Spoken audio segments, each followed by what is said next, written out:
Magandang araw mga ka-Buildrite.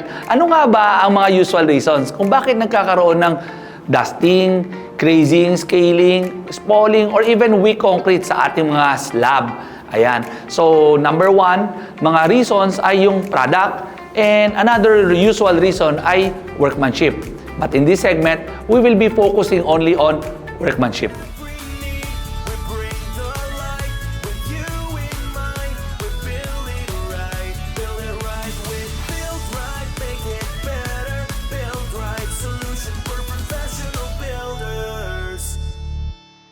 What do we mean by workmanship? Ayan, para hindi ako ma-taken out of context, ang ginawa po namin, kinuha po namin ang libro ng ACI. Ano bang ACI? Ito yung American Concrete Institute. Ayan, according sa book ni ACI, 302.1R-15, Guide for Concrete Floor and Slab Construction, it says, this standard serves as a valuable resource for architects, engineers, and contractors and other professionals involved in the design and construction of concrete floors and slab.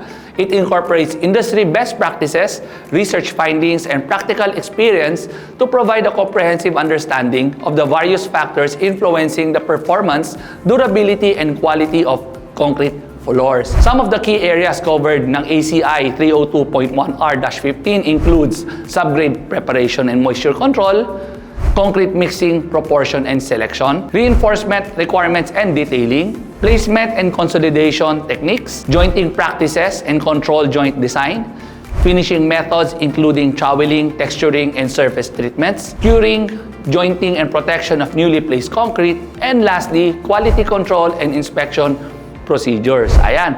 So, napakadami, no? But in this segment, we will be only focusing on placement and consolidation techniques. So, ano nga ba ang mga ideal conditions based on ACI 302.1R-15? Number one, discharge time. The fresh concrete must be completely discharged while it still has sufficient workability for placing and finishing. So, ang ibig niya lang sabihin dito ay dapat yung concrete natin ay completely na ibaba na natin with sufficient time pa for placing and finishing. Ayan. Number two, prevent prolonged mixing. Prolonged mixing can result in faster stiffenings and can complicate placing and timing of finishing operations. Ayan. So, iwasan natin yung sobrang tagal ng mixing tapos umiikli na yung path life natin. So, number three, consistent placing should be practiced without too much interruptions so that it maintains its homogeneity without segregation of the components. Ayan. As much as possible, ayaw daw natin masyado siya ma-disturb or ginagalaw. Ayan. Para hindi siya magkaroon ng segregation. Ayan. Para homogeneous pa rin ang ating concrete mix design. Number four is proximity to the final location. Ayan. Importante ito because it should be placed as close as possible to the final location. So, the rate of discharge should not be faster that it can be floated or finished, as this step should be done before the bleeding of water collects on the surface. In short, ang ibig nila sabihin dito, during discharging, dapat may enough time pa yung worker para mag-float or mag-finish ng concrete. Ayan. Number six, avoid unnecessary rehandling or movement. Ayan. Overworking can result in the loss of slump, making the concrete harder to work with. Ayan. Nabanggit ko na kanina, no? Iwasan natin yung mga unnecessary movement sa concrete natin. Traditionally, ang ginagamit natin ay shovel at saka garden rake sa pag-placing dito sa Pilipinas. But using this type of method can lead to segregation of a concrete mix where the coarse aggregate separates from the cement paste. Ayan. This process is also labor-intensive, no? And I'm sure napansin niyo, no? During placing, dami-dami natin tao and very time-consuming. So, making it inefficient, lalo na sa mga large areas, right? Talo ka na sa oras and tulad ng sinabi ko kanina sa inyo, iniiwasan natin yung mga unnecessary movement ng ating concrete. So, matatapakan, tapos mamaya hihilahin dito, hilahin dyan, and then eventually, minsan tumagal, tapos nagkakaroon na ng nag-start na mag-stiffen yung ating concrete. So later on, magkakaroon siya ng effect during our finishing stage. Based on all these considerations, you can use anodized blue concrete aluminum placer. Ayan. It's a lightweight yet durable tool for spreading fresh concrete in large areas such as roads, warehouses, and commercial buildings. Ayan.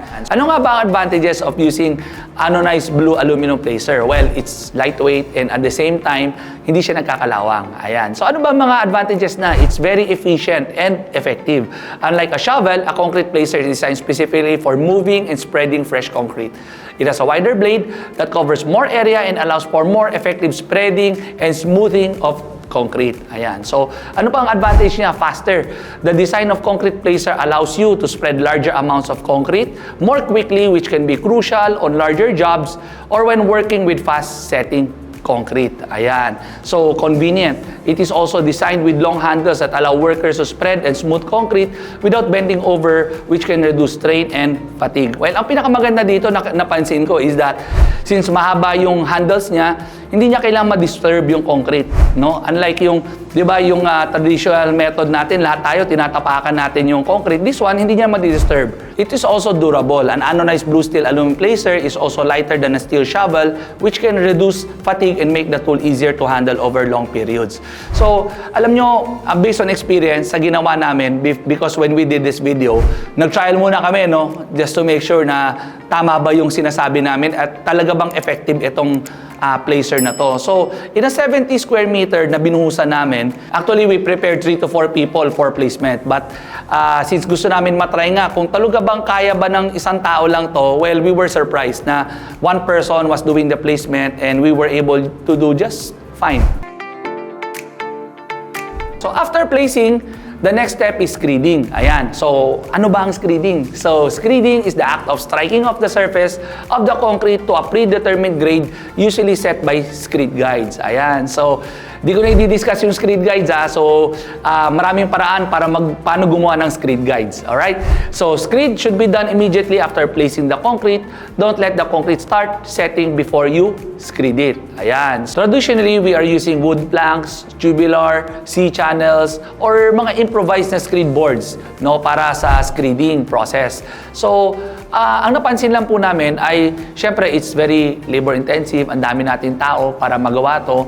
And hindi siya efficient, obviously, no? One tool that you can use to be more efficient is using magnesium horizontal straight edges. Ayan. So, basically, yung haba nito is 3 meters, no? Wow, imagine mo, ang haba-haba niyan and just one person yung gumagamit nun, no? So, it's lightweight and easy to handle. They provide a straight edge for leveling, ensuring consistency across the surface. They're also durable for long period of use because it's made of magnesium. So basically, it's corrosion resistant. Ayan. So medyo ingat na lang para hindi masira yung tool or mawala yung tool natin dahil medyo may kamahalan din siya. Screeding basically is para ma-flatten muna natin, no? Kasi 'di ba, para siyang kumpul-kumpul lang siya ngayon after placing, di pa siya level, 'di ba? So screeding is basically leveling it, no? Just to share, no, during sa experimentation namin, no, just to check kung talagang effective ba talaga itong mga tools na to o hindi, we found out na sa 70 square meter na ginagawa namin, we only use one person again just to do the screeding, no? Nakita mo, no? Very efficient.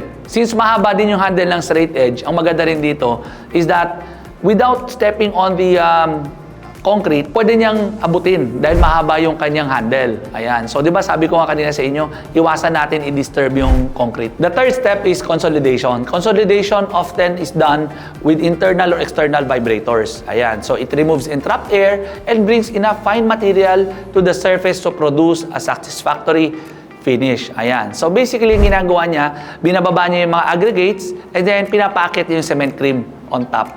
Some of the consequences of improper placing or consolidations are honeycombing, di ba? So, ito yung mga, di ba, pag minsan nakita mo pagtanggal ng forma mo, di ba, may parang mga, parang beehive na parang honeycomb. Ayan, kaya honeycomb. Okay? So, air pockets and voids. Ayan, kaya nagkakaroon ng kapak, cracking, ayan, dusting and scaling, ayan, and cold joints. Ayan. So, pag yung mga new concrete natin, no, tapos medyo mabagal ka, natuyuan ka ng konti, tapos nabuhusan mo, then cold joint na tawag doon. Ayan. So, hindi na sila didikit. Bleeding and segregation. So, basically, ito yung improper placing can cause the components of the concrete to separate with heavier aggregates sinking to the bottom and water rising to the top. If you're not using a vibrator and the slump is less than 3 inches, a roller tamper is recommended. So, ano nga ba ang roller tamper? Ayan. So, it is a tool used to press the aggregates into the concrete. Ayan. So, bringing the paste to the surface, it consists of a large cylindrical roller with handles. Ayan. So, basically, ang gusto natin mangyari dito, i-depress natin yung aggregates pababa and slightly and then iakyat natin yung cement cream. Ayan. So, it is used to consolidate the concrete depressing coarse aggregates. Ayan, tulad ng sinabi ko kanina, slightly just below the top surface, especially to compact low slump concrete mixes. Ayan. So, bakit sa mga low slump? Di ba, pag mga low slump kasi, ang tendency, mga aggregate ay hindi siya bababa, maiwan siya sa taas. So, gusto natin i-depress para maging smooth yung finish natin. Ayan. So, roller tamper can make the concrete stronger and more durable with smoother surface. So, ano ba yung advantage of using a roller tamper? So, medyo marami. So, the cement paste at the surface make it easier to create a smooth, even finish. The paste, which consists of the cement and fine particles in the mixture, is much easier to work with and smooth out than the large aggregate particles. Ayan. Kaya gusto mo gumamit ng roller tamper, gusto iakyat yung cement cream or cement paste. Ayan. So basically, ang roller tamper, ang maganda rin dito pala sa kanya is that it promotes na iakyat. Ayan in layman's term iakyat yung cement cream or cement paste and it lessens or prevents the water bleeding. Ano pa ba ang maganda sa kanya? It improves workability. Ayan, the cement paste at the surface is more workable than the full mixture, allowing for easier finishing. Ayan. So, syempre, mas mabilis siya i-work kung yung cement paste lang naiwan kaysa kasama pa yung mga aggregates, di ba? Mas mahirap yon. And it has better bonding for surface treatments. Ayan. If you're planning on applying a surface treatment such as concrete stain, sealer, or hardener, having a layer of cement paste at the surface can provide a better bonding surface for these treatments. Okay. An important note to remember is that roller tamper is not recommended para sa mga slab na gagamitan for heavy load kasi gusto natin maiwan yung mga aggregates iwan sa taas. Important note to remember lang, so pag for heavy loads, roller tamper is not recommended because it will be better for large aggregates close to the surface to increase the strength and durability of the concrete. Another important note is do not overuse the roller tamper. Okay, so as much as possible, isang pasada ng roller tamper should be okay.